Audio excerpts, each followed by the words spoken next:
Pour tous ceux qui me connaissent et ceux qui me connaissent pas, mon nom est Carl, Excel, le Duc, la grandeur femelle, le terroriste de la lutte. Et ne manquez pas les bonhommes de lutte avec Sion et Tifo.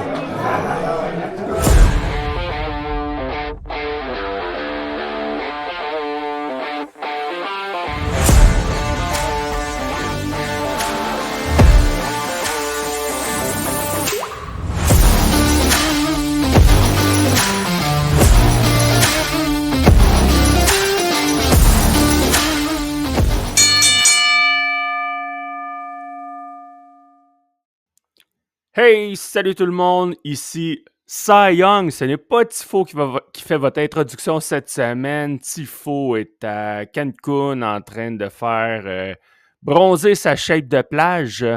Fait que je suis aux commandes de l'épisode cette semaine, mais je suis avec, vous le reconnaissez à l'écran, un de nos collabros, Dave The Wave, le meilleur tatoueur à Montréal. Comment est-ce qu'il va, mon Dave? Hey, ça va vraiment bien. Merci de m'inviter à votre... Hey, ça fait vraiment longtemps qu'on ne s'est pas parlé. Ça fait longtemps. Dernier épisode, c'est avec Ben? Non, on avait fait un... Attends, avec Ben. Hey, je pense que c'était le Temple des Bonhommes, le dernier que tu as participé avec nous. Ouais, ça fait vraiment longtemps. Là, je t'avouerais que je me sens raqué ce soir, mais je suis vraiment... je suis excité parce que pour plusieurs raisons, ça fait vraiment extrêmement longtemps que j'ai pas parlé de lutte verbalement avec quelqu'un. Généralement, je vous écris un peu sur notre chat, les collabros. Puis autrement, il y a quasiment plus personne qui regarde la lutte dans mon entourage. J'ai dû malheureusement mettre fin à mon pool de lutte avec mes amis après 10 ans. Après 10 ans, ça? on a arrêté, faute de temps. On n'a plus réussi. Tout le monde a des applications. Il y a du monde qui ont déménagé de Montréal. Il y a du monde qui ont décroché de la lutte, qui ont abandonné le produit. Des nouvelles passions qui s'installent. La mode des Warhammer 3000. La mode... tous les nouveaux jeux qui s'installent, en fait. Les autres pools également. Fait que bref, on a mis fin à ça. Puis, ça va être un de nos sujets ce soir, mais ça a grandement affecté mon amour pour la lutte. En fait, ma passion de regarder la lutte à chaque semaine a vraiment diminué, malheureusement.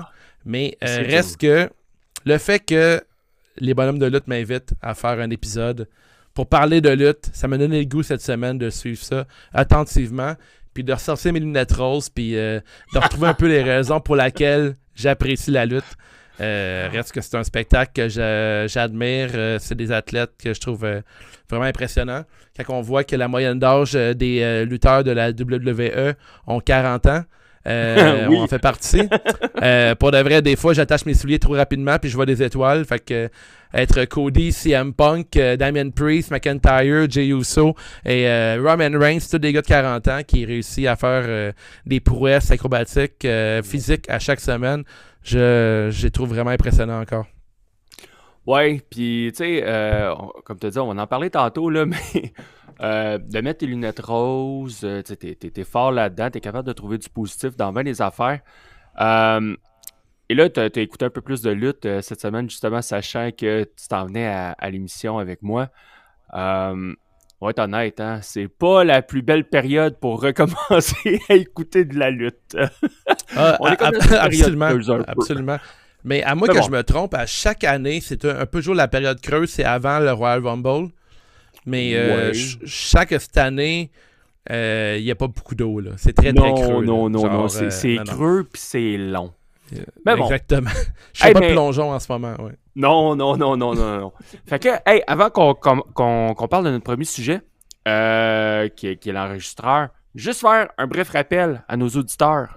Cette semaine, en fait, dimanche soir à 18h, on a droppé sur YouTube une vidéo de 13 minutes sur... en fait, on a suivi Michel Plante, le lutteur québécois que tout le monde connaît. Tout le monde le connaît. Tout le monde le connaît. Fait qu'on l'a suivi lors d'un gala de la FCL à Shawinigan au mois de septembre. On l'a filmé avant, pendant, après, interaction avec ses fans. On a parlé avec la Michel Nation qui était présente aussi.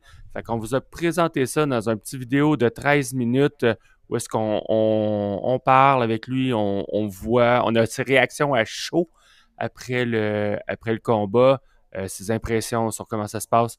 Fait que, allez regarder ça. C'est sur YouTube, sur la page des bonhommes de lutte. Je pense que ça vaut la peine. Je pense qu'il y a une belle petite job qui a été faite là-dessus. Fait que, j'ai fait ma plug. Puis là, à Star Dave, c'est là qu'on va embarquer dans, je cherche mon piton, dans l'enregistreur.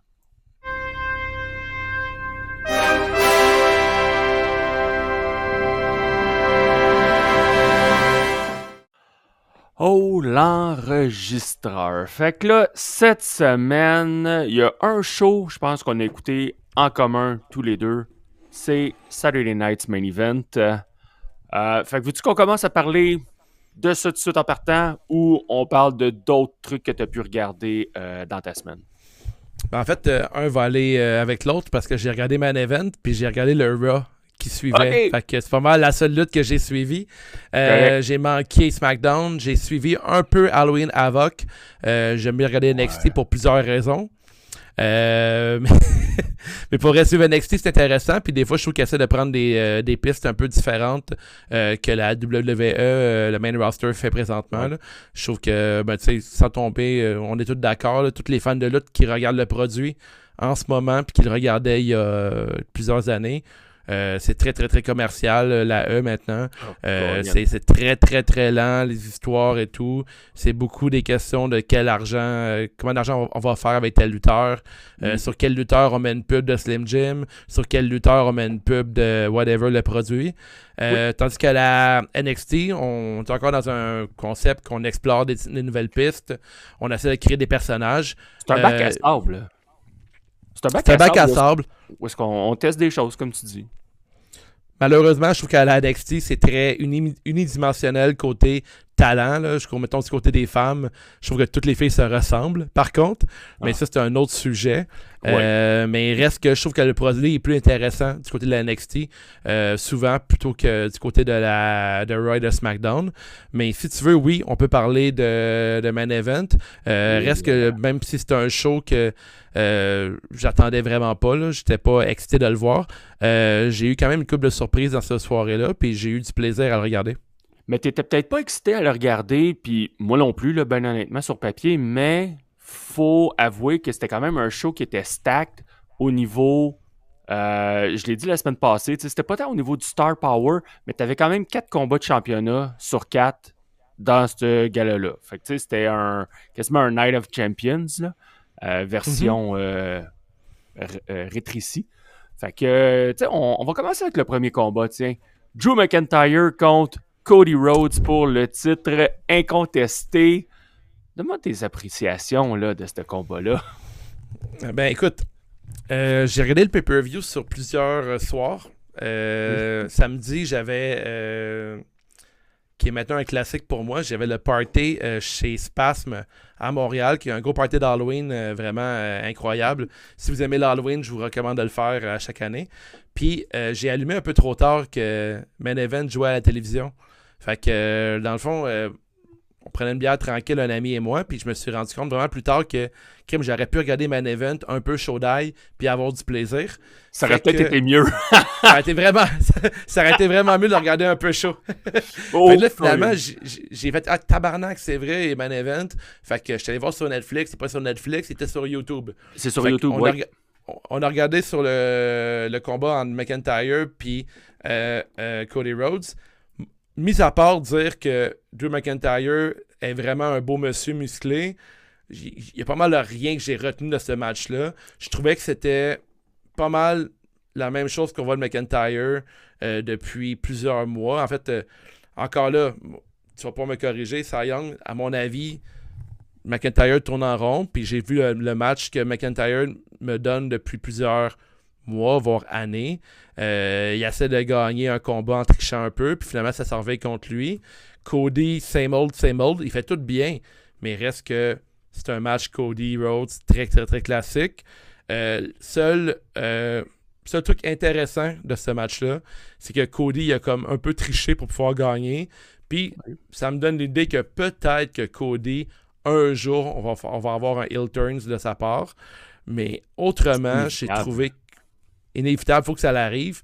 Mais j'ai trouvé que McIntyre n'a pas gagné grand-chose dans ce match-là. Côté storyline, côté développement de personnage, peut-être que tu peux me ramener à l'ordre, là. Mais Développement de personnage, je suis d'accord avec toi. Il n'y a pas eu grande évolution là-dedans, mais je pense qu'il a été protégé aussi un peu Drew avec justement avec le finish. Puis c'est en lien avec la stipulation qui avait été ajoutée à SmackDown la veille. De dire que Cody pouvait perdre la ceinture par décompte à l'extérieur ou s'il se faisait disqualifier.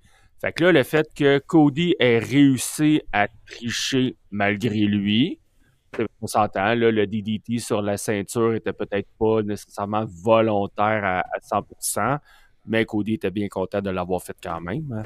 Fait que, tu sais, c'est pour ça que je dis que ça protège un peu Drew quand même dans la défaite. Mais aux dernières nouvelles que j'avais, soit te couper, puis ce Non. soir, tu vas m'aider à me rappeler qu'est-ce qui se passe dans l'univers de Drew McIntyre. Mais aux dernières nouvelles, il y avait une rivalité avec Damien Priest, puis ça s'est terminé très rapidement, non? oh, oui, mais ça fait un petit bout que c'est terminé. Là. C'est C'est pour faire comprendre que je regarde Oh, oui. tellement pas le produit, qu'avec Drew, je sais pas ce qui s'est passé. Parce que là, pas Drew, mais Damien Priest, il est rendu en rivalité avec Aleister Black. Donner une idée. Parce que oui, il est revenu. Si t'étais pas au courant, Aleister Black, il est revenu. Ouais, j'ai vu un peu. Désolé à la maison, ceux qui suivent la lutte constamment, là. Ouais, il va décrocher de la lutte, puis vous allez comprendre. Moi, j'ai vu Aleister Black, puis on dirait qu'il a refait un peu la même histoire de Karen Cross avec Scarlett Bordeaux. Puis là, dans le fond, c'est le nouveau casting, là, et on cherche un gars qui fait peur avec une chicks. Toi, Aleister Black, puis toi, Vega, vous faites quoi? Parfait, vous avez la job. Exact. J'ai l'impression que c'est ça qui se passe, hein? Ouais, ok.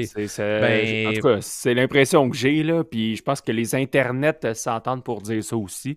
Quoi qu'en disent Triple H ou peu importe, là, ils disent, ben non, c'est pas une nouvelle version, mais come on, le comparatif est très facile à faire, là. Est-ce que Drew est encore dans la fenêtre d'un jour avoir son moment pour gagner la grosse ceinture? Ben, tu sais, ils le tiennent tout le temps en haut, dans les hautes cartes, mais est-ce que c'est un main event? Est-ce que c'est ou juste un upper card, un gros mid card? Tu sais, il est pas dans les main events, il est plus gros qu'un mid card. Tu sais, il est comme dans un entre-deux présentement. Fait que c'est ça qui est fatigant. Il a prouvé qu'il y avait vraiment ce qu'il fallait pour être... Ben oui. Pour être... dans le fond, tu sais, sur Twitter, il était fort, là, sur X. Ben oui. Il y avait vraiment des grosses quotes. Je pense que c'est quelque chose qui peut faire bouger les montagnes. Être un lutteur qui est fort sur les réseaux sociaux. De plus, il n'y avait pas McIntyre il y a 2 ans qui avait descendu durant un podcast puis qui avait comme pété une coche là, devant... avec quel animateur? C'est pas avec pas Devon, avec Bubba Ray Dudley. Avec Bubba. Ouais, il avait passé à son podcast, puis il était en tabarnak pour une raison X. Puis le monde se demandait si c'était un shoot ou si c'était arrangé. Mais c'était vraiment intéressant. Mais c'était peut-être par rapport à CM Punk. Peut-être, mais McIntyre a clairement il y a ce côté-là d'être capable de... Tu te demandes si c'est vrai ou si ça l'est pas. Oui. Puis aller chercher à des endroits qui font vraiment mal. Mais malheureusement, j'ai l'impression que si on donne pas une chance à McIntyre dans la prochaine année, on va en passer à côté de quelque chose de gros. Puis je pense que c'est McIntyre que Vince McMahon avait présenté comme ceci est le futur de la compagnie. T'sais. Ouais, le Chosen One. Ça, c'est... Ouais. Puis tu sais, c'est arrivé une couple de fois que McMahon l'a dit, mais reste que il a dit ça au sujet de McIntyre, puis selon moi, il a raison. Tu sais, McIntyre, il est à une bonne histoire ou d'être un futur champion, tu sais. Oh, puis je serais vraiment intéressé de le voir encore aujourd'hui dans ce rôle-là. Ce qui est plate avec McIntyre, c'est que sa run de champion, sa première, je pense que c'est sa seule. En fait, il a été champion une autre fois pendant quelques minutes. Mais exact, tu l'as dit, c'était pendant la période COVID. Fait qu'il n'a jamais eu son moment vraiment devant les fans. C'est ça qui est décevant. Mais je vais revenir à un point sur Drew, parce que tu dis beau monsieur et tout. Mais je sais pas si tu as remarqué sa pilosité au niveau du tronc. Mm-hmm. Un découpage assez particulier. On dirait qu'il y a un T en plein milieu du chest. Manscape. Parce que, tu sais, au niveau du, des abdos, là, il y a comme juste une ligne. Ouais. Mais il y en Comme a Austin pas sur Power le- un peu. Ouais, ou Hogan à ses débuts. Je suis comme, Colin, OK, faut qu'il se le coupe, faut qu'il se le trim pour avoir ça, là, ça n'a pas de sens. Toi, personnellement, est-ce que tu découperais juste tes abdominaux puis tu garderais juste ton chest? Non, je laisserais tout. Tout égal, genre plus Ben un oui, peu comme ben oui. Roussev. Ben Roussev, oui. lui, c'est comme... ouais. Roussev, c'est... Je Roussev. suis poilu à grandeur, mais ça va piquer partout. Ouais. Mais lui, il t'a une shape, Roussev, Colin. Ouais. C'est, Ouais, je suis d'accord.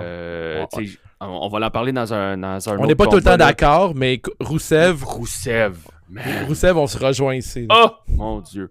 Hey, mais, fait que ça, on revient là, rapidement au combat de Drew et Cody. Ouais. Tu sais, maudit que le combat était plate. Tu sais, moi, c'est... Ouais, c'est épouvantable. Je t'ai niaisé T'as vu, un peu, ça. J'ai creusé du rose, là, mais je Ah, savais non. que tu me dirais que c'était plate. Ben oui, c'était Ah, à non. chier. Ah, c'était mauvais. Puis, tu sais, tantôt, tu disais, là, c'est très corporate, c'est très... tu sais, on est prudent dans tout. C'est avec qui qu'on peut faire du cash, whatever. Fait que j'ai l'impression que, oui, la prise de risque est tellement plus là. Puis, tu sais, les lutteurs de haute carte, là, on dirait qu'ils savent plus lutter. Dans le sens que c'est coup de poing, coup d'avant-bras, coup de poing, coup d'avant-bras. À part ça, là, il n'y a pas grand-chose. Puis là, j'ai noté les moves de Cody dans ce match-là. Ah, Parce pauvre toi. Oui, parce que Cody, moi, je le trouve beige comme ça se peut pas. Mais juste te donner une idée, c'est quoi les moves qu'il a fait. Il a fait un front suplex. Fait que, il lève en suplex, il laisse tomber sur le ventre. OK. Il a fait son fameux spot où est-ce qu'il se laisse tomber sur le dos puis qu'il donne un coup de poing à l'autre. Il a fait une superplex, un power slam. Après ça, un disaster kick. Là, il a fait son Cody Cutter. Après ça, suite au Cody Cutter, OK, il a essayé un pin, ça va marcher. Un Bionic Elbow. T'sais, encore là, c'est pas des moves très, très élaborés. Un Super Cutter. Encore une fois. Le DDT sur la ceinture, puis un Crossroads. Fait que dans un combat de 19 minutes, là, il a fait, je viens de te nommer 10 prises, 10 moves. Mais, encore là, t'en as que c'est un coup de poing quand il tombe sur le dos, un Bionic Elbow, puis son finisher, puis c'est Cody Cutter qui fait en quantité illimitée, digne de chez Costco.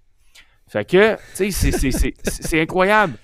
Mais ça me fait capoter. Je vais te couper, puis c'est pas pour argumenter, mais un peu. Est-ce que le problème, c'est les moves ou c'est quoi l'histoire que tu vends dans le ring? Puis je pense que Cody a vendu aucune histoire dans ce match-là. Ah, aussi. Parce que, tu sais, on pense à, mettons, si je pense à un lutteur qui a peu de moves, puis qui est très excitant dans un ring, je vais penser, mettons, à Stone Cold Steve Austin. Oui. On serait pas d'accord. John Cena. John Cena, il n'y a pas beaucoup de moves, mais il vend des histoires dans un ring. Ouais. Cody Rhodes peut avoir seulement 4 moves, là, mais c'est pas ça qui est important. C'est comment tu vas me vendre un bon match. Randy Orton n'a pas beaucoup de moves non plus, mais il va faire des bons matchs de lutte. Mais Cody Rhodes, dans ce match-là, on voyait les pas de danse dans le ring. Oh, oui. On voyait qu'est-ce qu'il devait faire, dans quel ordre. Puis j'ai l'impression, puis c'est peut-être une raison pour laquelle que bien des matchs de lutte sont rendus plates, c'est qu'on voit tout le blueprint. On sait tout ce qui va arriver. On sait tout ce qui s'installe. Puis, fut un temps que j'enregistrais plus souvent de podcasts. Puis, je me disais, coudonc, c'est parce que je regarde trop de la lutte que je vois tous les tours de magie arriver. Mais Cody Rhodes, ce match-là, je l'ai trouvé tellement plate parce que c'est un match qui m'a rappelé pour quelle raison j'ai lâché la lutte, mais je dirais que j'ai un peu décroché. Ben oui. Je regarde ça.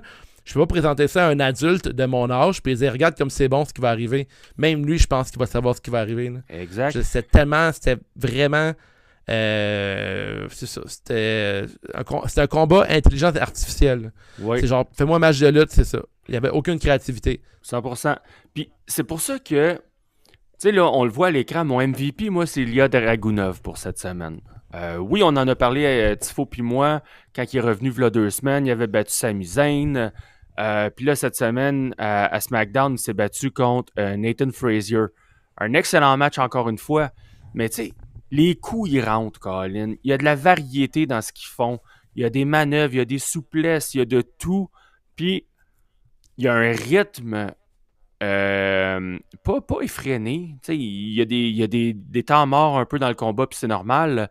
Mais tu sais, c'est pas, comme tu as dit, un blueprint que tu es capable de suivre de A à Z, puis tu sais qu'est-ce qui s'en vient dans le combat. Avec Dragunov, avec des combats de milieu de carte, ben, on est diverti par ça, justement, Ouais. parce que il raconte une histoire dans le combat. Oui, il y a des moves. Tu sais, c'est pas juste des coups de poing, coups de pied, coups d'avant-bras. Tu sais, il y a de l'action. Fait que c'est ça Surtout que... contre Frazier, là, qui est genre. Oui, oui, Tu sais, c'est comme le protégé de Seth Rollins, ce gars-là. Là. Il est formé Rollins, qui est. Tu sais, Rollins, en ce moment, des fois, j'imagine qu'au podcast, vous en parlez comme en bien, puis des fois un peu en mal, mais dans 10-15 ans, ce gars-là, on va en parler comme si c'était un héros. Là. C'est un des meilleurs lutteurs de notre génération. Puis Frazier est son élève, puis ça paraît quand tu le vois lutter. C'est super intéressant. Puis, tu sais, moi, je connais un peu ce que t'aimes comme lutte, Cy Young. Puis Dragunov, c'est direct dans tes goûts. Ben oui. C'est un technicien.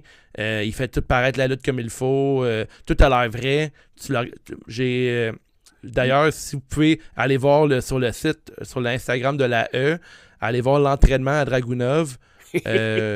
Pour de vrai, tu roules sur son cou avec un char, t'as plus de char. Ouais. Son cou a l'air dur comme le calice. Ça n'a pas genre, c'est une machine d'entraînement. Puis je suis vraiment heureux que ce gars-là a la ceinture américaine maintenant. Ouais. Mais c'est le genre de ceinture justement qui va mettre des Frazier en avant-plan. Puis je pense pas que. Est-ce que Frazier va avoir une grande carrière? Je ne sais pas. Mais les peu de matchs qu'il va nous donner, ça va être des gros matchs de qualité. Puis même chose pour un Dragunov. Est-ce que Dragunov un jour va avoir la grosse ceinture? Je pense pas. Mais il va tout donner à chaque apparition. Oui. Puis c'est un peu notre genre de lutteur, je crois. C'est l'école bleue de la lutte. C'est ceux qui vont faire des carrières de 5 à 6 ans, main roster, qui vont tout donner au risque de mourir dans le ring. Mais Cody Rhodes ne fera jamais ça. Cody Rhodes, c'est un homme d'affaires. Fait que, est-ce que Cody Rhodes, pour nous, c'est cool? Bof. Mais pour un enfant de 6 ans qui se déguise en Cody Rhodes en 3 Halloween dans le filet, that's it, c'est cool, mais c'est pas notre lutte à nous. Mais tabarnak, s'il vous plaît, donnez-nous Cody Rhodes en heel, please. Oui, puis dans le fond, moi, tout ce que je veux, c'est avoir un peu plus de Dragunov. Tu sais, je suis conscient que tu peux pas avoir une carte de 5 à 8 combats, je veux dire 5 du côté de la E puis 12 du côté de All Elite Wrestling. Ouais. Tu sais, tu peux pas avoir tous des combats pareils, même style, même durée. C'est sûr que non. Fait que c'est sûr qu'à la WWE, tes main events, ils ont un rythme qui est lent, avec un style de lutte qui est complètement différent. C'est correct. Mais ça me rejoint pas, malheureusement. Dans le passé, les main events, ça pouvait me rejoindre un peu plus. Mais là, aujourd'hui, je trouve que les histoires... les combats comme tels de 1 je les trouve plates, mais les histoires, je les trouve redondantes, lentes, puis c'est ça, c'est répétitif. Ben, c'est que dans le fond, c'est que si, mettons, on compare la lutte ou un gala à de la musique, là, tu sais, la E en ce moment, c'est de la grosse pop, puis tu veux raconter une histoire simple, là. J'étais arrivé à la maison, plus de bonheur, j'amenais un café à mon amoureux me trompait, mon amoureux est un salaud, puis c'est ça la toune. C'est Taylor Swift, là. C'est du Taylor Swift à côté, mais la E, c'est Taylor Swift. Oui. Tu veux que le monde comprenne l'histoire. Ah, j'ai compris, c'est super facile. Mais tu sais, tu veux de quoi de complexe, tu vas avoir des petits matchs de 5 à 6 minutes avec de la grosse lutte étudiée. Genre, Dragunov, il a travaillé la 3e jointure de cette main-là pendant genre 4 semaines. T'sais, pour nous, ça nous excite, on trouve ça, c'est du jazz. Oui. Là. Mais tu sais, malheureusement, ce qui est populaire à la E, avec le service, pas le service, avec Netflix, puis le produit que tu veux vendre à tes clients, tu veux de quoi qui est super facile à comprendre. Mm-hmm. Mais malheureusement, Cody Rhodes ne nous donne pas. Parce que je pense qu'il y a moyen d'avoir de quoi de simple et d'intéressant, mais Cody nous donne pas ça. Non. Hey, on va passer au deuxième combat, parce que sinon, on va faire pendant 2 heures de temps, puis la E mérite pas ça. Fait que, deuxième combat, ça a été Tiffany Stratton contre Jade Cargill. Cargill qui a remporté la ceinture. On peut-tu dire un squash? Pas loin, pas loin. Pas loin d'un squash. Ouais, j'ai pris ça dans mes notes également. Pas loin d'un squash, mais je pense que Tiffany, ils l'ont protégé avec l'histoire de son genou qui faisait mal. Exact. Ça, c'est bien joué. C'était logique. Un squash d'un côté. Ouais, ça, c'est bien fait. Tu veux protéger Tiffany Stratton, que je crois que sa run était rendue au bout du rouleau. Oui. Puis, je pense que Cargill, dans son contrat, c'est sûr qu'elle devait avoir au moins un championnat. Oh, puis, moi, pour de vrai, Cargill en heel, ça fonctionne bien. Parce que. C'est naturel. Son style de lutte fonctionne. Comment qu'elle pose, elle a l'air super prétentieuse. Elle n'a pas de connexion avec les fans vraiment, à part de montrer ses muscles. Fait que c'est parfait. Puis encore aujourd'hui, même si sa lutte est moyenne, elle a l'air d'une superstar tout le temps, cette fille-là. Elle est taillée au couteau, elle est belle, elle est forte. Elle n'a pas beaucoup dextérité, on dirait, mais non. Je m'en fous. Au pire, elle va en blesser une coupe dans le processus, comme Nia Jax le fait, comme d'autres gros lutteurs ont fait. Puis c'est bien correct, tu sais. Je pense que les Pourquoi c'est lutteuses... correct de blesser des lutteuses, ça? Ben là, t'es fâché parce que Bill Goldberg a blessé Vettel. Parle-moi pas de Bill Goldberg.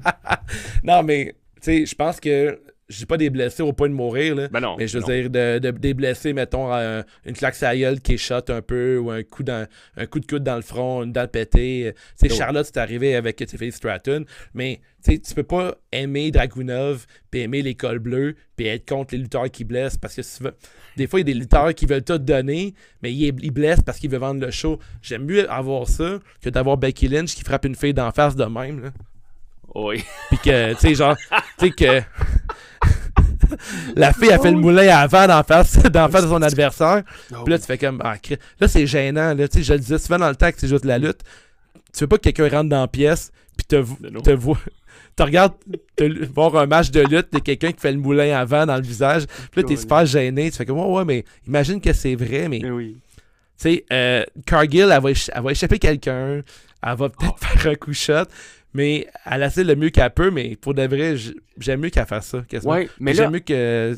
Mais là, en étant kill, là, tu sais, c'est elle, théoriquement, qui va dominer les combats. C'est tout le temps ça qui se passe à la lutte. OK, t'as le face qui est là un peu au début, puis après ça, c'est le heel qui prend l'ascendant pendant une partie du combat. Mais là, en tant que heel, elle va pouvoir y aller un peu plus à son rythme, j'ai l'impression. Tu sais, amener ses spots... je dis pas que c'est elle qui va caler les shots dans le ring. C'est pas elle qui va caler le combat. Par contre, c'est elle qui va appliquer les spots, puis elle va pouvoir prendre le temps de les faire comme il faut. Fait que je pense que le risque de botch est réduit un peu. On n'est pas à l'abri qu'il va en avoir. Mais... Exactement. Rangez pas vos parapluies, là. Mettez-les pas loin, mais il va peut-être en avoir. Elle nous donnera pas des 5 stars, là. C'est pas ça qu'on dit. Elle donnera pas des 5 étoiles. Mais je pense qu'on va limiter les dégâts en la positionnant dans ce rôle-là. Puis en même temps, il n'y a pas longtemps, on avait Naomi comme heel championne. Moi, je trouvais ça super intéressant. Mm-hmm. Est-ce que Cargill en heel, je pense qu'elle aussi, ça peut être vraiment intéressant. Puis tu as vraiment un excellent point.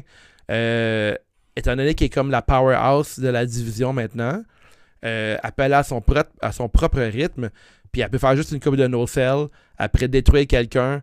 Puis avec Tiffany Stratton, à moins que je me trompe, là, elle a fait 4-5 manœuvres vraiment intéressantes sur Tiffany Stratton. Elle a fait une bonne souplesse, après elle a fait une powerbomb, après elle a fait son finisher, puis elle les enchaînait un à la suite de l'autre. Puis un lutteur que t'adores, je pense un de tes préférés, fait ça. Gunter, il enligne 2-3 finishers de suite des fois. Puis moi, j'adore quand les lutteurs font ça. Gunter le fait, je pense que KO l'a fait à une époque. Il enchaîne des finishers un après l'autre, juste pour montrer à quel point ils sont forts. Brock Lesnar le faisait à une certaine époque. Kurt Angle aussi faisait ça. Il enchaînait les souplesses sans arrêt. Puis Cargill, elle peut vraiment bien faire ça. Faire un powerbomb sur une fille de 120 livres, pas de maquillage, c'est très facile. Oui. Fait que, elle peut nous donner ça pendant des mois. Puis si un lutteur est inintéressant après 2-3 mois, puis qu'il y a une streak qui s'installe, on commence à avoir des pancartes Jade Cargill 50-0, 60-0. Elle pourrait faire ce genre de run-là vraiment intéressante. La dernière qui a eu ça, je pense, c'est Asuka. Puis Asuka, vraiment meilleure lutteuse que Cargill, j'en conviens. Mais il reste que c'était intéressant de suivre sa run de victoire. Fait que je pense que Cargill, Je sais pas. Mais moi, mettons, il me poserait la question, je te dirais, ben oui, fais une run de Cargill qui écrase tout le monde dans le roster, puis qui évite tout le monde. Puis à chaque semaine à SmackDown, t'évites un nouveau talent. Après, tu fais tout SmackDown, t'évites le monde de Raw, t'évites le monde de NXT, le monde de Evolve, puis that's it, là, tu fais des challenges comme ça. Puis Cargill est imbattable. Puis jusque-là, t'attends le retour d'une lutteuse qui est blessée présentement pour lui donner un gros challenge à Mania. Puis on a de quoi d'intéressant. Là. 100%. Troisième combat qu'on a eu à Saturday Night's Main Event, le Triple Threat pour le titre intercontinental. Dirty Dom Mysterio qui a défendu son titre contre Penta et Rusev. Moi, je pense que ça a été mon combat préféré de la soirée. Ah, moi aussi. Sans hésitation. 3 de mes lutteurs favoris du roster, pratiquement. Là. Oui, ben oui, oui. Penta, Dom, Rusev, là, c'est pas mal dans mes préférés. Là. Puis les trois ensemble ont fait un esti beau travail. Je te laisse en parler du match. Mais moi, c'est Rusev qui fait peur aux kids à l'extérieur du ring. Oui. C'est écœurant. Aïe, aïe. Moi, j'ai ri en tout cas à ce spot-là. C'était vraiment nice. Une autre affaire que j'ai aimé, c'est le spot de la chaise. Je ne décrirai pas le combo au complet, là, mais le spot de la chaise, où est-ce que Dominique il amène la chaise à l'intérieur, il la donne à Rusev, il essaie de faire disqualifier Rusev. Hey Jack, c'est un triple threat. Il n'y en a pas de DQ à la E, mais dans les autres fédérations de lutte aussi, là, mais un triple threat, il n'y en a pas de DQ. Fait que t'es dans la merde, tu t'es fait avoir ton propre jeu. Fait que c'est quand que tu le vois dans leur face à Dominique et à Rusev, quand ils se rendent compte que, hey, regarde, chum, tu t'es fourré, tu m'as donné la chaise, moi je peux t'attaquer avec, merci. Et Dominique, il fait, oh shit, là je suis dans la merde. Tu sais, fait que juste leur expression faciale aux deux, moi j'ai aimé ça. Puis, tu sais, Dom, tout le long du combat, là, il avait l'air d'un petit gars qui se faisait brasser par des vieux bonhommes, ses grands frères. Tu sais, il sait qu'il est dans la merde, il est nerveux, mais il continue de faire le petit Chris en étant sneaky. Je l'adore. Fait que ça, c'est Dominique. Puis il y a zéro shape. Dominique. Ça n'a pas de maudit bon sens. Il n'y a pas besoin de ça. Il y a du charisme pour une ligue au complet. Ah, ça. Il est tellement charismatique. Ce gars-là, il m'impressionne tellement d'où il est parti, puis maintenant où il est rendu dans la compagnie. Tu dis d'où il est parti. Quand il est rentré avec son père, là, on s'entend-tu que le charisme, ça y sortait pas, ça y sortait pas de partout dans le corps, là? Non, c'est ça. C'est impressionnant. Ça fait genre 5 ans de ça, peut-être un peu plus, quand il était en équipe avec Seth Rollins. Oh, moins que ça. 5 ans? 5 ans déjà? Je sais pas, mettons, si c'était un joueur de hockey, on serait au bout de nos sièges, on capoterait d'avoir un gars qui sort. Pour vrai, je me rappelle pas d'un lutteur qui est parti de si peu à être aussi impressionnant côté carré. On a beau dire que c'est le fils de Ray ou de Eddie. Ou de Eddie, on sait pas. Mais reste que il s'est créé une identité très unique, malgré le fait que le monde l'a comparé à Guerrero puis à Mysterio. Reste que, un peu comme Eddie, il veut toujours tricher, puis c'est vraiment intéressant, mais son genre de rôle de petit Chris qui a tout eu dans le cul dans le bec, puis qu'il se plaint. Ensuite, ses promos, micro, même son style, comment que il s'arrange, Mysterio, la moustache, la molette, porter son t-shirt en avant par-dessus ses culottes. C'est que c'est mais ce que j'adore, c'est ça, c'est que tu détestes ça. J'adore que tu détestes ça, parce que lui, c'est un Gen Z, genre. C'est une génération Z qui s'installe dans un monde de millennials, puis qui sait exactement comment faire chier les millennials. C'est écœurant. Il arrive au restaurant, qu'est-ce que tu veux manger? Des chicken tendies. Vous avez quoi d'autre? Non, chicken tendies, c'est tout. Après, Rhea Ripley, Liv Morgan, Roxanne, toutes les filles autour de lui, ils trippent sur lui, même s'il est nonchalant, il est lazy. Il a l'air de sentir le fromage cottage constamment, là, Mysterio.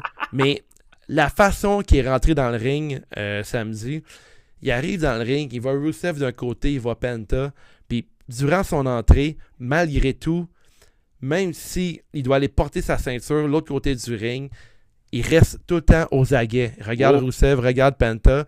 Sa psychologie de ring est tellement forte. Mm-hmm. C'est exactement comment agir pour avoir l'air d'un petit Chris de pissou. Oui.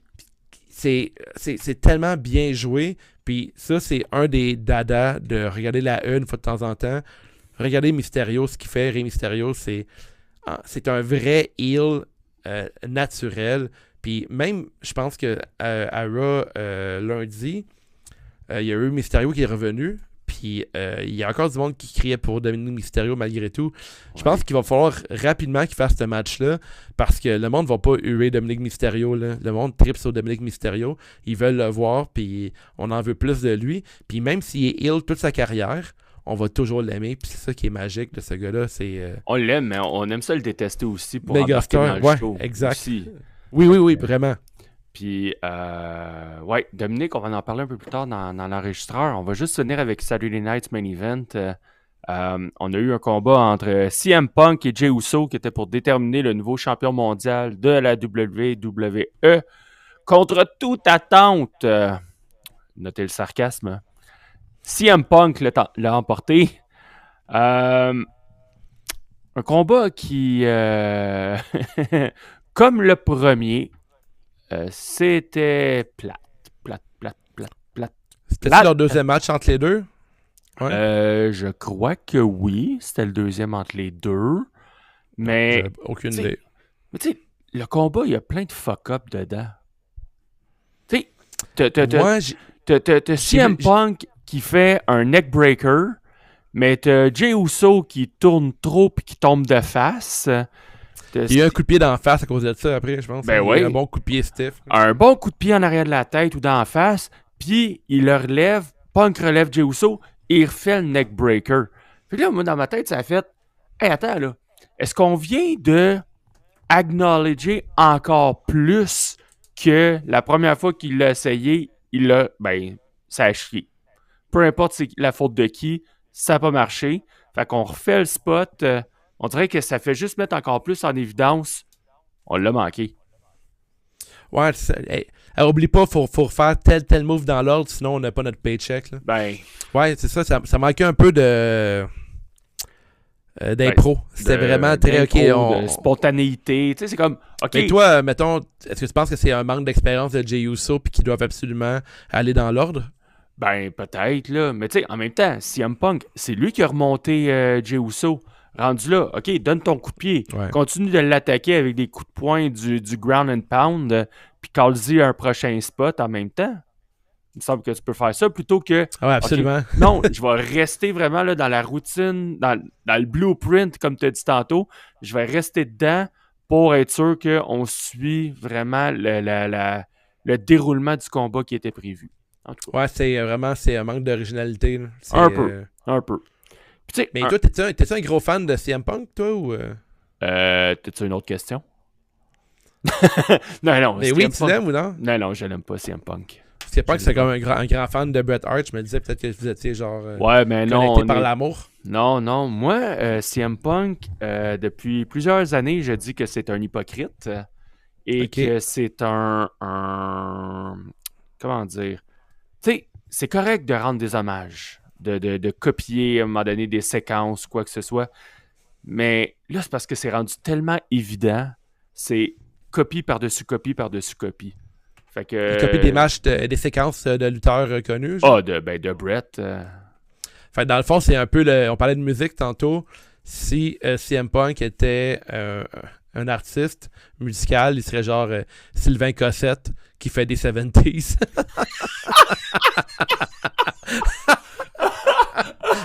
C'est le Sylvain Cossette de la lutte. Oh, wow! Hey, je m'attends. Il arrive avec sa guitare, puis il y a des originaux, mais il me dit « Bon, fais donc un original. Non, on va faire un fuck en Alaska. T'es-tu prêt? » Hey, je m'attendais je comprends.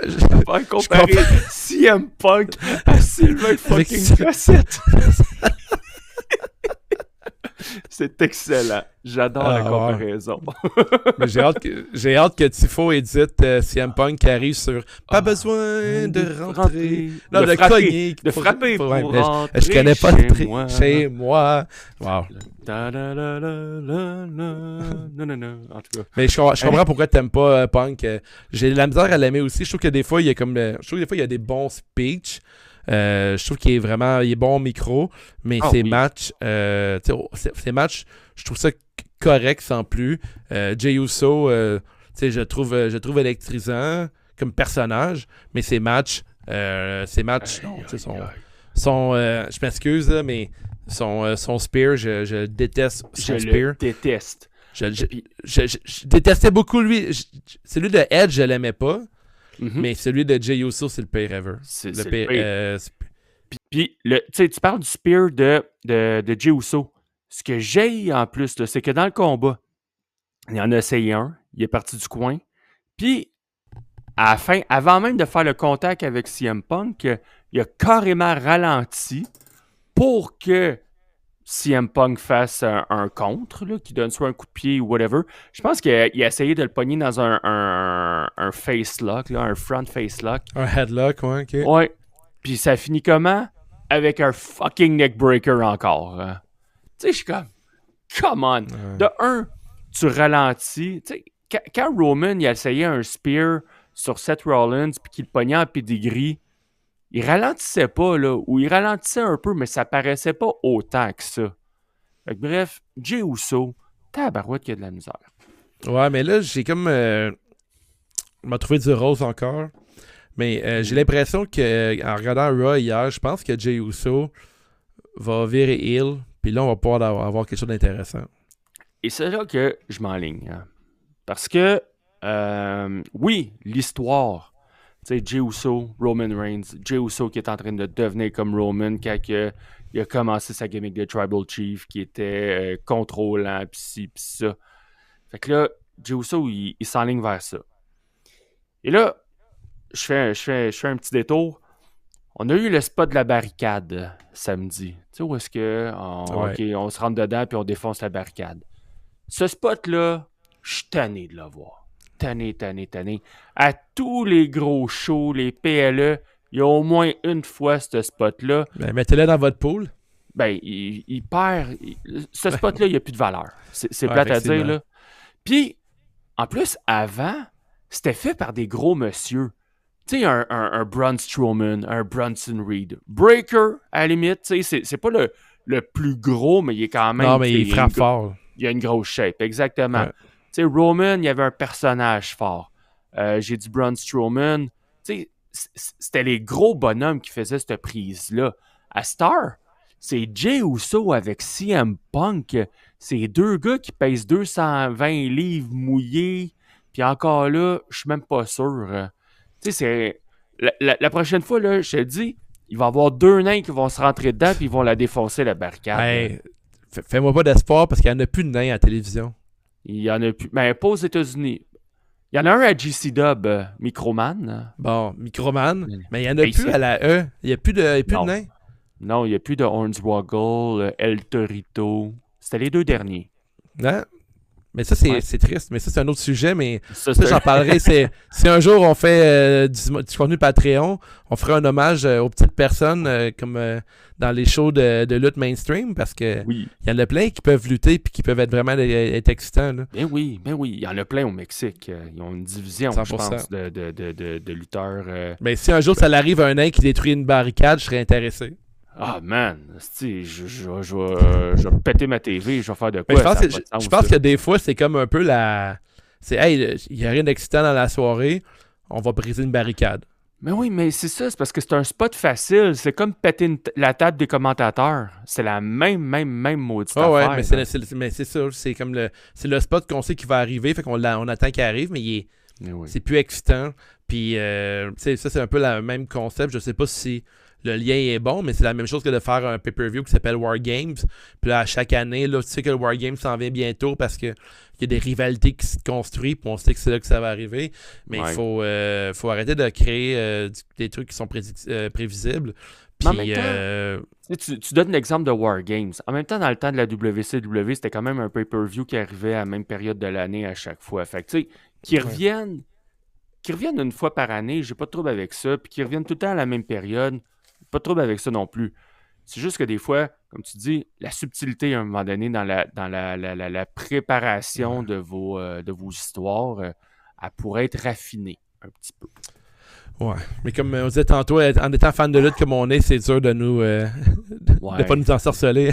Et puis, ma dernière note là, dans le combat Punk Uso. Ouais. Combien de GTS qu'il y a eu dans le combat? Je dirais 2 ou 3, je sais pas. 5. Mon Dieu. 5 GTS. Ouais. Tu sais, à un moment donné, là. Moi, je suis très critique envers les Crossroads parce qu'il en fait tout le temps trop dans un match, puis tout le monde kick out. C'est comme les AA de John Cena, tout le monde kick out. Mais là, ça a rendu que 5 GTS dans un combat. Ouais, c'est pas un move qui était précédemment protégé, le GTS? Ben, il me semble que oui, là, quand même un peu. Ben, du moins, Pas Kenta pour qui le en faire faisait. 5. En tout cas, il y a une couple de lutteurs qui l'ont déjà utilisé, puis c'était très fort. Là. Ben oui, ça, c'était Kenta qui l'a initié, ce move-là. Puis, Ah ouais, fait que le move a été volé, puis Ben en oui. plus, il n'y a aucun respect par le move. Ben oui. Asti de Sylvain Cossette à merde. Puis Kenta, il est en beau joie le vert après CM Je peux Punk. Là. comprendre. asti. Parce que en plus, Punk est arrivé à la WWE avant Kenta. Fait que quand que Kenta il est arrivé à NXT, il pouvait pas faire le GTS. Il pouvait pas faire son Go to Sleep. Et non, Punk il le fait sur le main roster. Tabarnak. Je suis le gars qui a inventé le move, Colin, puis vous m'empêchez de le faire. C'est comme si t'empêchais je Taka savais pas Michinoku ça. de faire le Michinoku Driver. C'est lui qui l'a popularisé ou qui l'a inventé. Bon, Mais non. ben là, je pense que je suis rendu dans ton team. Je déteste CM Punk. Yes! Yes! Fuck this guy. Mais surtout que je déteste Sylvain Cossette, là. Hey, mais... Fait que là, tu sais Moi, pour dire... Oui. Vas-y. Oui, Ben là, t'as un autre joke de Sylvain Cossette, là. Ben ouais, l'entendre. j'ai déjà dansé avec sa blonde, puis elle m'avait refusé. Puis après, elle s'est mariée avec Sylvain Cossette. André Waters. Ouais, exact. Oh, Colin. Pourtant, elle Là, je est me dis, ah, exceptionnelle. Non, mais ça, c'est dans le temps de C'est exceptionnel. J'ai dansé avec elle. Elle m'a refusé. Puis là, je me dis, elle doit aimer vraiment des gars fucking cool. Là.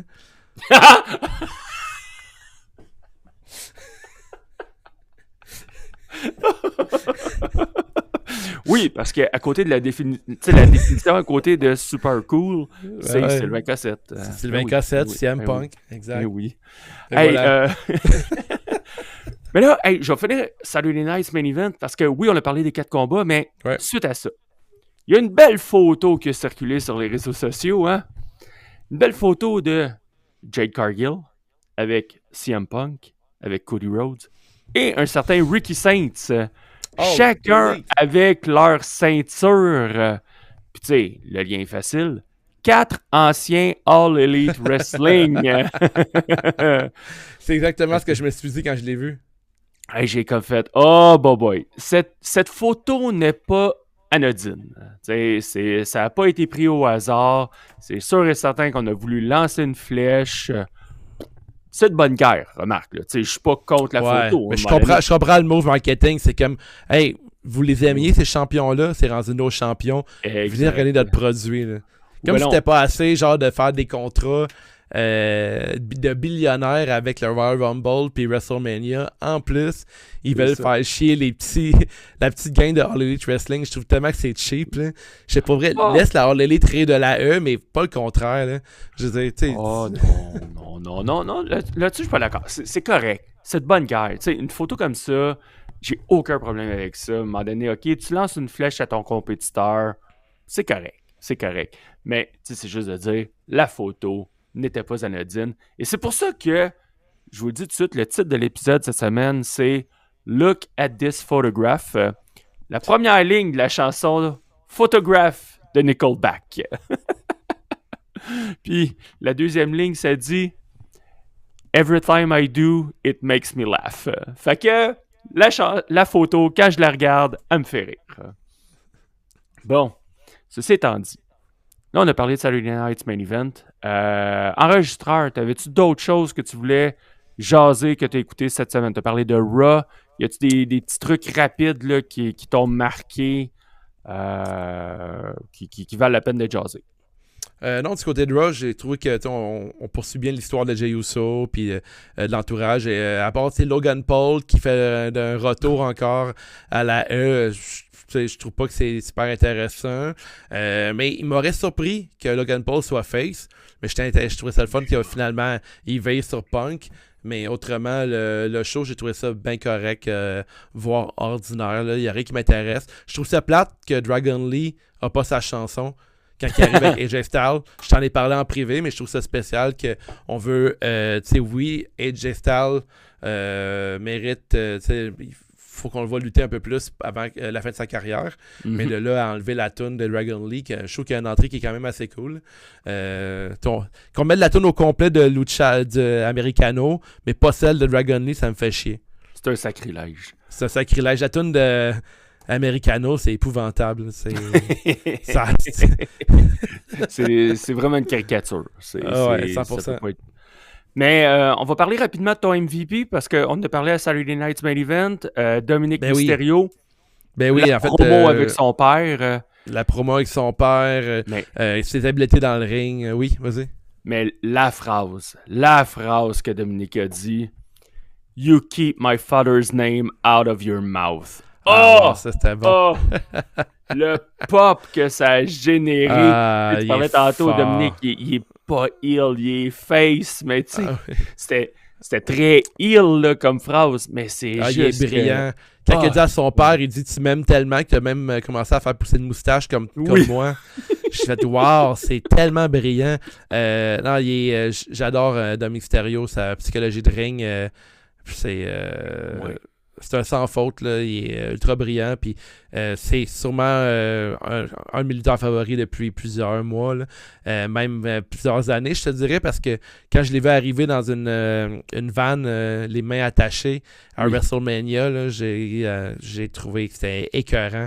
Sa nuit en prison, toute la run de Hill, Dominic Mysterio, puis en plus de le voir qu'il a gagné la ceinture AAA, je trouve que c'est incroyable, là. Dans cette position-là, avec ce genre de personnage-là, je trouve ça insane qu'il soit décoré d'or comme ça. Puis il est même arrêté de virer à l'envers le Judgment Day au complet. C'est un petit tabarnak, je l'adore. Coup de cœur, MVP, c'est sûr. Oh, on veut tout le frapper, le petit maudit. Hey, OK, fait que là, on a parlé de notre enregistreur. Dragunov, toi. Ah ouais, mais Dragunov, j'en ai parlé un petit peu rapidement tantôt là, avec Nathan Frazier. Écoute, moi, c'est son intensité dans le ring. Il a l'air de vouloir arracher la tête de ses adversaires à chaque fois. Son H-bomb, son finish, moi, je l'adore. Je trouve tellement que c'est crédible. Ouais, vraiment. Un coup d'avant-bras en plongée qui met tout son poids dessus. Écoute, ça peut rentrer dedans assez solide. Fait que Dragunov, je veux te voir encore à chaque semaine dans ma TV.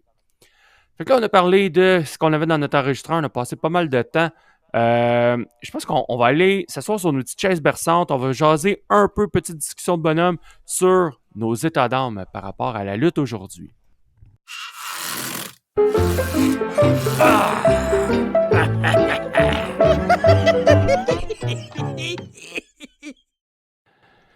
Fait que nos états d'âme, je pense qu'on en a quand même parlé là, au travers de la discussion sur Saturday Night's Main Event, les main events là, que je disais que c'est beaucoup coup de poing, coup d'avant-bras, je te projette dans les câbles, je te fais même pas un coup de la corde à linge, je fais juste te rentrer dedans avec puis je te fais tomber comme ça, en tout cas. Mais je suis curieux de, tu sais, toi, que cette semaine, t'as replongé dans la lutte par obligation, mais puis t'avais décroché, bon, à cause de Pool et tous des trucs que t'as énumérés au début. Mais, ouais, je suis comme curieux de t'entendre sur, tu sais, qu'est-ce qui vient tellement pas te chercher aujourd'hui pour avoir décroché à ce point-là? Puis qu'est-ce qui ferait que... Qu'est-ce que ça prendrait pour te raccrocher plus assidûment? Le fait d'avoir couvert la lutte longtemps, c'est sûr que ça fait que je commence à en avoir vu beaucoup, là. Tu sais, avoir vu beaucoup de matchs. On finit par voir un peu plus vers où ça s'en va. Mais c'est pas parce que tu as vu genre 2000 films que t'aimes moins le cinéma. T'es juste plus demandant. T'es plus... tu connais les référents, tu sais d'où que le monde... souvent, mettons, un gars comme Triple H, qui a notre âge, ou un peu plus vieux que nous autres... Non, un peu plus, ça, quand même. Quand même une dizaine d'années plus que nous, mais tu sais quand Ah même oui. qu'est-ce qu'il a aimé. Là. Qu'est-ce que lui a aimé comme lutte quand il était jeune, on l'a consommé. T'sais. Fait que je sais un peu par où il veut aller, sauf que là, après, tu rajoutes là-dedans l'argent, puis qu'est-ce qui fonctionne, qu'est-ce qui fonctionne pas. C'est sûr que j'aimerais avoir une lutte de la E qui me surprend un peu plus. Des histoires qui se concrétisent. Je pense à The Rock là, avec Travis Scott. Là. Il y avait un potentiel là-dedans, il y avait de quoi d'intéressant, mais c'est allé nulle part. La run de heel de John Cena est allée nulle part à cause de ça. Là. 100%, exact. Sauf que là, c'est des moves qui fait que il abandonne les fans. Puis moi, à moins que je me trompe, là, quand Triple H a commencé, il ramenait des vieilles histoires, puis il y avait les liens se connectaient. Là. Ça faisait penser à... on pense à Marvel, DC Comics, toutes ces affaires-là, que si t'as manqué un des films de toute la MCU, mais t'as manqué de quoi d'important parce que il va peut-être avoir une référence à ça. Mm-hmm. Je trouvais que Triple H nous donnait ça. Il nous disait, crime, hey, t'as regardé la lutte pendant 10 ans, t'as passé des heures à checker Raw, puis SmackDown, puis tout, puis ça va te récompenser plus tard parce que on va faire un clin d'œil à ça, puis ça, c'est satisfaisant en tant que fan, on se sent écouté. Mais là, ce qu'ils font la E en ce moment, ils sont en train de tasser un peu ce que Triple H avait instauré avec l'ère Triple H. Puis là, présentement, de voir John Cena que ça va nulle part, The Rock qui va nulle part aussi. Puis je tripais bien raide sur The Rock, Final Boss. Je trouvais que c'était du génie. À chaque semaine, son entrée avait une nouvelle add-on. Comme s'il débloquait tous les points là, dans le jeu vidéo. Là. Rajoute des feux d'artifice, ok. Rajoute la pyrotechnie, ok. Il prenait tout. Je trouvais ça vraiment cool. Mais là, à la E, depuis plusieurs mois, même vers les derniers mois que je suivais à chaque semaine, je trouvais qu'on voyait un peu ce qui allait arriver, puis il n'y avait rien de nouveau. Puis là, le regarder cette semaine pour faire l'épisode, je fais comme Chris, on dirait que j'ai rien manqué depuis 5 mois. On dirait que j'aurais pu tomber dans le coma, puis me réveiller en étant le même fan. J'ai dit, hey, Chris, c'est cool, il s'est rien passé. Pour moi, il y a eu genre un shutdown de 6 mois. Là. Il s'est rien passé, puis on est reparti de l'usine. Mais en ce moment, c'est ça que je vois de la E. Il y a des trucs que je trouve intéressants quand même. Tu sais, un gars comme Mysterio qui a réussi à faire des trucs différents un peu, puis un personnage qui est vraiment coloré. Est-ce que ce gars-là a la possibilité de le faire parce qu'il s'appelle Mysterio? Peut-être, ça reste que c'est de la calice de lutte, puis c'est des gangs de gars qui disent « Hey, parfait, toi, t'as un passe-droit, puis pas toi. » Parce que je m'ennuie de Kevin Owens. Kevin Owens qui, des fois, qui amenait une couleur différente à la E. Mais un gars comme Penta, en ce moment, ça m'étonne vraiment à chaque semaine, il soit là. Mais c'est fou à quel point que j'ai l'impression que dans la WWE du groupe TKO qu'on a en ce moment, t'as pas le droit à l'erreur. Faut que ça fonctionne immédiatement. Puis si ça fonctionne pas immédiatement, je sais, est-ce qu'ils vont abandonner le projet? Parce que je peux pas croire que le monde qui sont dans le vestiaire en ce moment, il n'y a pas des gens qui ont des idées pour être vraiment créatifs, pour faire des plus longs matchs ou amener telle dimension à un match. Mais est-ce que Cody Rhodes, je ne pense pas que Cody Rhodes, le gars, est vraiment « Hey, mon match contre Drew McIntyre, je suis vraiment satisfait. » Je pense qu'il doit avoir des ententes de contrat sur le long terme. Peut-être qu'il est blessé aussi, puis ça va nulle part, mais chose certaine, si je recommençais à regarder la lutte aujourd'hui, si je donnerais une nouvelle chance au produit, c'est pas avec ce que je vois ces temps-ci que j'accrocherais. Reste à voir Royal Rumble, mais honnêtement, ce que la E font avec Royal Rumble en Arabie Saoudite, ça me dégoûte. Ben raide. Puis de savoir que WrestleMania va être en Arabie Saoudite également, ça me fait tellement chier, là. Je me demande même si je vais regarder le Royal Rumble cette année, l'année prochaine en fait, parce que c'est en janvier, mais c'est un événement que j'ai jamais manqué. Même quand je checkais pas la lutte, Cy Young, je le regardais. J'allais au cinéma voir ça avec des amis, j'ai hey, c'est Royal Rumble, on y va, on n'a pas le choix. Puis même si on connaissait personne à part John Cena et CM Punk, mettons, j'étais comme, je voulais le voir parce que c'était tout le temps le fun, c'était tout le temps divertissant. Puis là, de voir ça en Arabie Saoudite, ça me décourage. Ouais. Ça me décourage, puis ça me fait peur pour l'avenir. Puis pour les fans de lutte, de voir le gars, c'est quoi le gros rapper que je me crisse, là, qui s'est battu contre un autre rapper que je me crisse. Jelly Roll puis Post Ouais. Malone. Dirais ça. C'est les noms que je cherchais. Tu sais, de voir ces gars-là qui sont toujours front row, puis qui boivent de la bière, puis qui chill. C'est comme, c'est pas des vrais fans de lutte, ça, là. C'est juste des gros, des privilégiés. Puis l'image de TKO qui nous donne, genre le côté UFC glamour, c'est pas ce qui m'intéresse à la E. Je trouve pas que c'est intéressant dans le contexte que les gens qui ont. Les fans de lutte, les vrais fans de lutte, c'est des cols bleus, c'est du monde qui regarde la lutte régulièrement chaque semaine. Puis je trouve que là, avec ce service qu'en ce moment, ça paraît que c'est une grosse business. Puis je trouve ça un peu. Ça m'allume moins. C'est sûr que c'est une grosse business, mais tu sais, je pense des Post Malone, tout ça, je pense que ce sont quand même des fans de lutte et des vrais. Ouais. Oui. Ça, j'ai pas de doute là-dessus. Ce sont des vrais fans de lutte. Mais, tu as dit le mot privilégié. Oui, 100%, ce sont des privilégiés aussi parce qu'ils ont des accès en arrière, ils ont des accès à OK, je vais aller m'entraîner puis je vais avoir un combat à SummerSlam. Come on.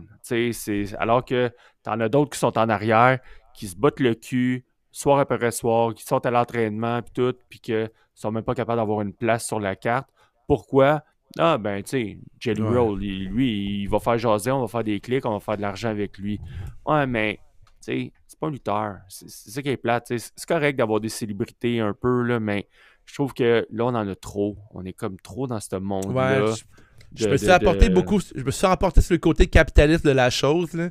Mais t'as raison, peut-être qu'il y en a trop. Tu sais, voir un gars comme Bad Bunny, qui lui il a donné un gros match de lutte, puis tu voyais qu'il était vraiment passionné. Tu sais, même Logan Paul, là, je pense pas que c'est un humain que j'apprécie, mais sa lutte est bonne, tu sais. Il fait des bons matchs, puis il se donne tout le temps.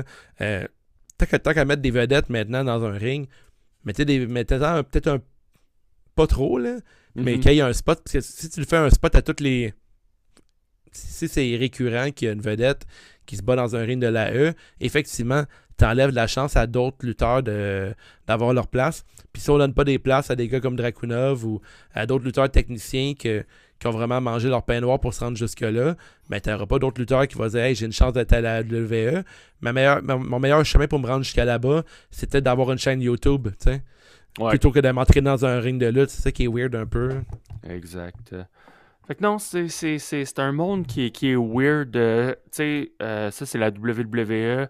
On s'entend que All Elite Wrestling, c'est un autre monde. C'est complètement différent.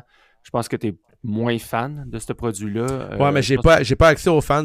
J'ai pas accès aux produits du tout. Okay, je te dirais que peut-être, mettons, me réintéresser à la lutte maintenant, puis d'avoir le choix entre la E et All Elite Wrestling, puis avoir accès aux deux. Peut-être que j'irais voir du côté de la All Elite Wrestling qu'est-ce qui se passe. Parce que oui, il y a des gros matchs, malgré qu'il y a d'autres choses qui me gossent quand même dans la All Elite Wrestling, que des fois, genre, il y a des trucs qui sont yes-or des moves, là. Il y a des moves que ça manque un peu de sell. La meilleure lutte est entre les deux, mais elle n'existe pas, tu sais. Moi, j'aimais un produit comme Lucha Underground, qui était vraiment dans la grosse lutte technique. Il y avait des bons combats, puis il y avait des histoires vraiment hallucinantes, flyées. Et moi, j'adore ça. Je trouvais ça vraiment intéressant. Anyway, pour moi, la lutte, ça devrait toujours être flyé. Là. C'est deux messieurs huilés en bobette qui se frappent. Là. Fait que ça devrait tout le temps être flyé un peu. Puis, malheureusement, je trouvais que la E, on s'enlignait vers un produit qui me faisait penser un peu à Lucha Underground. Je me rappelle, avant qu'il y avait Netflix, je parlais en podcast, comme des plans séquences, c'est genre des angles de caméra intéressantes. Il y avait des trucs un peu plus genre cinéma et tout. Mais là, finalement, le virage qu'ils ont pris, c'est moins mon genre. Mais oui, effectivement, All Elite Wrestling, je suis sûr que All Elite Wrestling pourrait répondre présentement à mon envie de voir de la lutte technique et de haut niveau. Mais encore là, tu sais, regarder 15 matchs dans une soirée de 5 heures de lutte, je pourrais pas faire ça, tu sais. Déjà là, je trouve que la E, il y en a tellement de produits. J'ai appris récemment qu'il y avait Evolve. Puis je sais comme pourquoi je regarderais Evolve quand il y a déjà NXT. Mais finalement, c'est encore un produit avant NXT. Ben, c'est comme la ECHL, là, la East Coast League au hockey. Ouais, exact. Après ça, t'as la Ligue américaine. Après ça, t'as la Ligue nationale. Fait que Ligue nationale, c'est Raw puis SmackDown. La Ligue américaine, c'est NXT, puis la East Coast, ben, c'est Evolve. Fait que, ouais, non, mais tu sais, on parle de All Elite Wrestling, évidemment. Comme n'importe quelle fédération de lutte, il y a du bon, il y a du mauvais. Les Ben oui. deux ont des qualités, des défauts. All Elite, rien n'est parfait, bien au contraire. Là. Mais t'as des combats là-dedans que c'est... oh, tabarouette, tu restes... Ils te tiennent en haleine. Tu sais, t'es sur le bout de ton siège et tu te dis, voir qu'ils ont fait ça. OK, vous êtes malade, tu sais, mais c'est ça. Il y a des défauts qui sont tellement irritants, comme du côté de la E, il y a des défauts qui sont tellement irritants, mais tu l'as dit, hein, on a tellement écouté de la lutte à un moment donné, là, Exact. on est dur à satisfaire. Ça, c'est Ouais, sûr. vraiment. Il y a une époque qu'on veut que ça soit comme dans cette époque-là, mais malheureusement, il faut le prendre pendant que ça passe des fois. On peut pas retourner en arrière. On peut Exact. plus retrouver notre innocence d'enfant que Exact. hey, c'est de la lutte, hey, c'est Non, Ultimate Warrior, il est 100%. malade. Exact. Hey, là, on est rendu à 1h05 d'enregistrement. Ce que je te propose, avant de quitter Tifo, il nous a laissé un petit jeu, le survivant. Fait après le thème, on va aller faire ce petit jeu.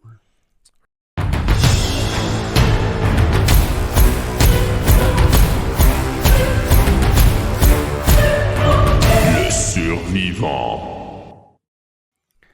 À chaque fois, j'aime ça écouter ce thème-là parce que c'est ma Ah, voix c'est- exagérée. Ah ouais? Wow. Ouais, c'est moi qui ai dit ça. Le Caroline. survivant. Tu sais, avec Vive Audacity pour avoir amplifié.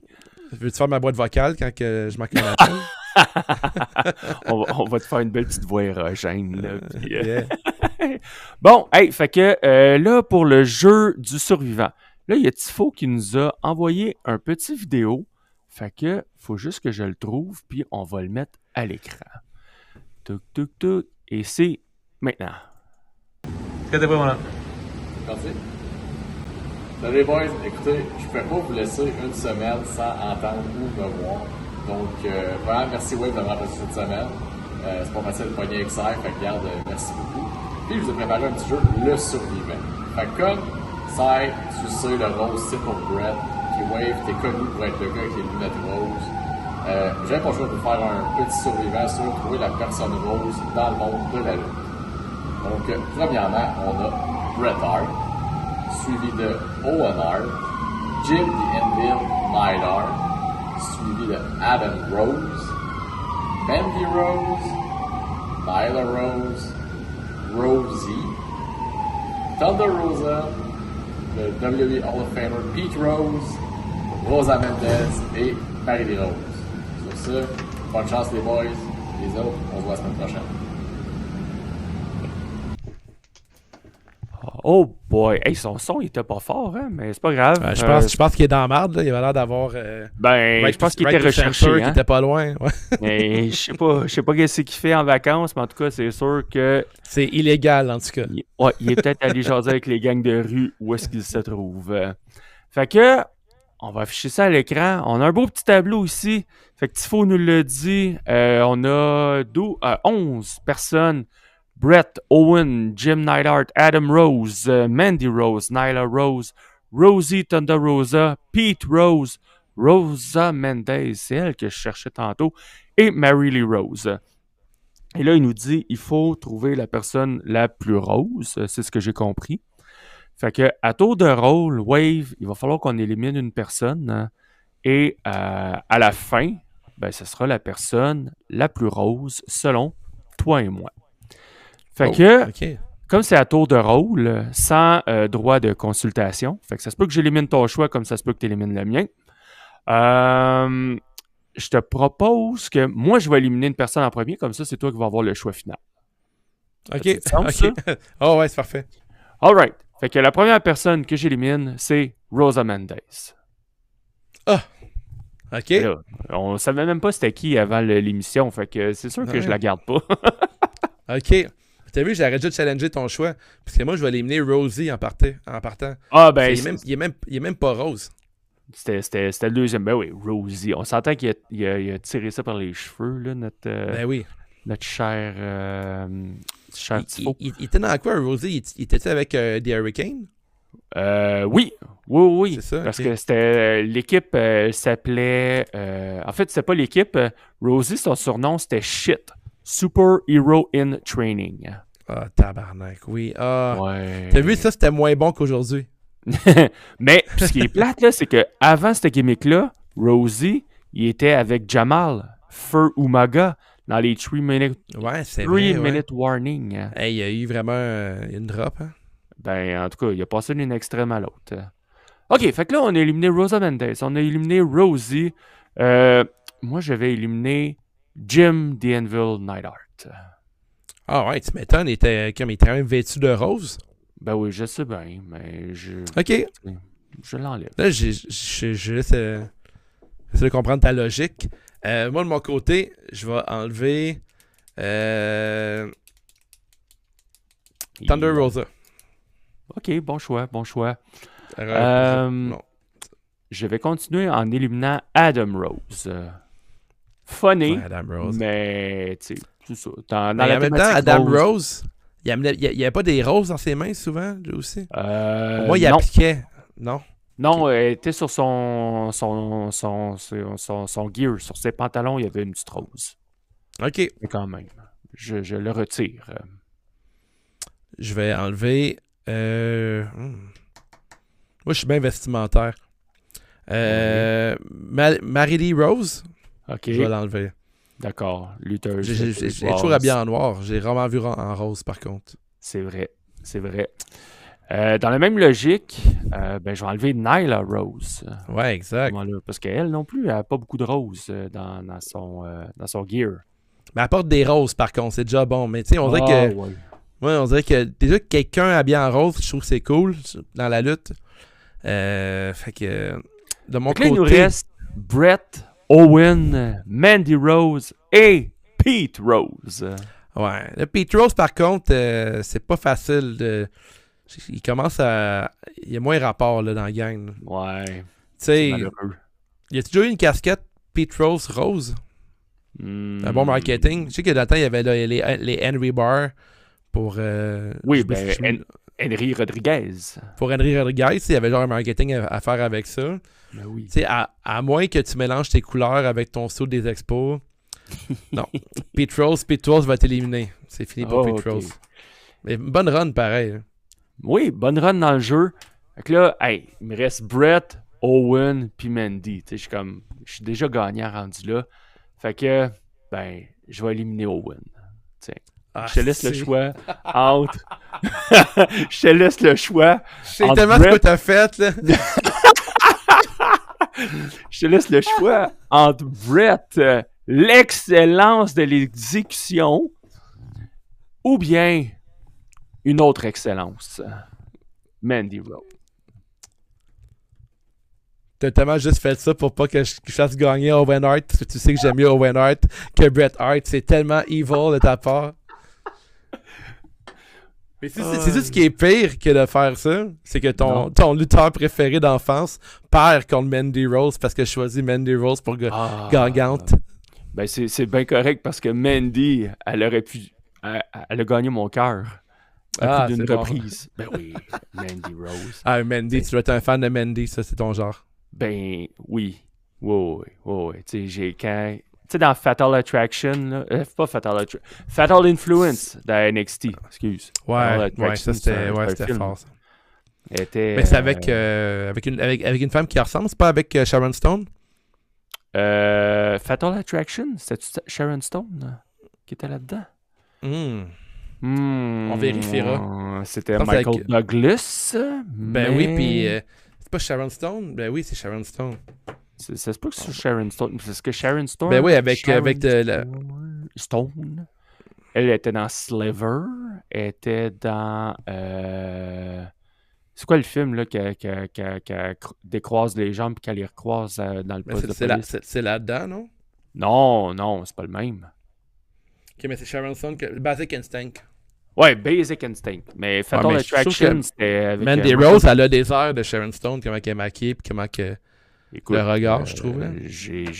J'adore le comparatif. C'est c'est loin d'être désagréable, je te dirais. Elle travaille encore, Mandy Rose, si tu t'intéresses à elle. Ouais, mais tu sais, à un moment donné, ouais. Je suis pas. Non. Je suis pas, Ben je non, suis pas, je je suis pas tant à payer, tu sais, ou encourager ces affaires-là. Bref. Ben, c'est pas ça qu'on part en Patreon. Non, c'est pas vrai. Ouais. Ouais, mais tu sais, dans le fond, ce serait pour...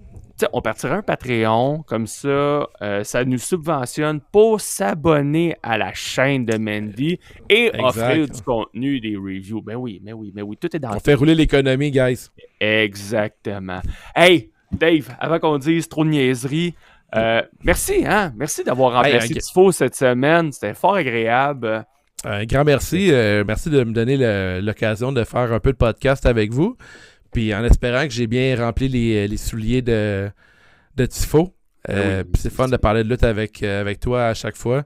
Puis justement, c'est cool de couvrir un peu le produit. Là. C'est comme je dis, c'est rare qu'on le regarde, mais que je peux le regarder ou que je me donne le temps de le regarder. Mais d'en parler avec d'autres fans aussi, puis des connaisseurs, je pense que la beauté de la lutte... même si vous aimez moins la lutte maintenant, de continuer de le regarder entre amis, quitte à chialer entre amis, c'est fucking agréable, puis d'aimer un produit, parce que je pense que dans toutes les à toutes les années, il se passe quelque chose d'intéressant dans la lutte quand même s'ils sont vraiment rendus rares, ou des fois on les remarque pas, mais il y a toujours un petit peu de rose dans tout. OK? Il y a toujours un Dominique Mysterio quelque part. Ouais. Fait qu'on remettra ça peut-être dans le temps des fêtes, justement. On va avoir un épisode thématique. Oui, un où est-ce qu'on spécial va de Noël. s'amuser. Fait que, on va regarder, il faut qu'on regarde notre programmation, il faut qu'on regarde comment on s'enligne. Mais c'est sûr que nos collabros vont être sollicités et en espérant que nos horaires fonctionnent.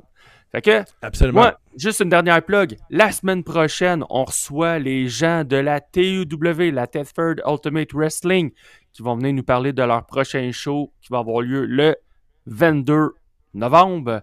Fait qu'on va parler de ce show-là et de plein d'autres sujets comme à l'habitude. Fait que, Wave, une dernière fois, je te dis merci pour ta présence au Bonhomme de lutte cette semaine. Et je conclue comme d'habitude. Je suis Cy Young, il est Dave The Wave. Nous sommes vos bonhommes de lutte et on vous dit à la semaine prochaine.